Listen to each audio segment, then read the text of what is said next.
Assalamu alaikum, урматтуу мекендештер, туугандар. Оразаңар кабыл болсун.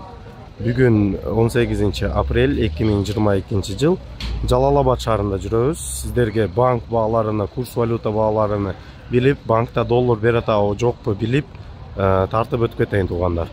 Видеого алдындан лайк кнопканы басып койгула. Каналыбызга катталбагандар, каналга катталып койгула туугандар. Биринчи şu Эко Исламик банк курс валютасынан баштайлык туугандар. Эко Исламик банк курс валютасы бүгүнкү күнгө доллар 84 экен, сатылыш 85 экен.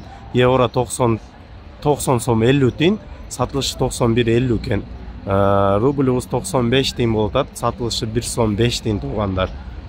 Бул Эко Исламик банк курс валютасы. Азыр мен сиздерге Бакай банк курс валютасын билип тартып өткөтөм туугандар. Банктарда доллар которсоңор, доллар бербейт экен. Бизде жок экен доллар банк. Перевод доллар берилбейт ат. Доллар 84.50, сатылыш 85.50 экен. Рубльбуз 95 тиын, сатылышы 1 сом 5 тиын экен. Бул Бакай банк курс валютасы баасы туугандар. Кийинкибиз Банк Азия. Банк Азияде доллар 83.50, сатылышы 84.50 экен. Евробуз 92, сатылышы 93. Рубль 96 тиын экен бул жерде, сатылышы 1 сом 5 тиын туугандар.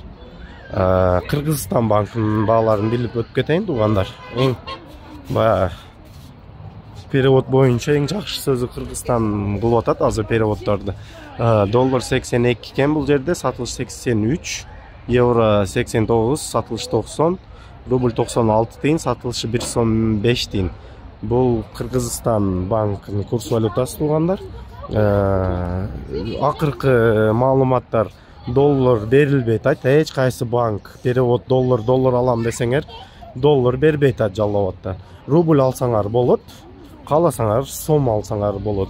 Доллар переводуну сомго которуп берет экен шу банкта өзүнүн курс валютасы менен. А так долларны өзүнү бербейт экен туугандар. Маалыматыбыз жаккан болсо лайк кнопканы басып койгула. Каналга катталбагандар каналга катталып койгула. Сиздерге ушундай сонун видеолор тартып турайлык туугандар.